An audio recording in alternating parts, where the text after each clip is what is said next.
Па многу е динамично, за да можам да дадам некое издржано мислење, мислам, околу темата каде оди сето ова. Динамично е, значи уште години ќе има промени и години. Цело време оваа индустрија, посебно во IT дела, значи подлежи на промени, нови технологии, учење на нови технологии. Сега со AI-от, значи подобрување на да речеме на ефикасноста во тие технологии, бидејќи работи доста од работата за луѓето во моментот.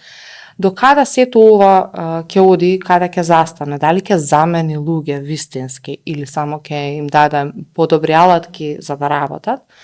Мислам дека треба да почекам уште пар години, бидејќи предвидувањето од пред 2 години е, значи дека за до 2026 нешто ќе се случи, 2025 сме, некои работи не се заменети, меѓутоа се гледа динамиката на промените, така што не е исклучиво дека некои работни професии ќе станат непотребни во толку голем број барем.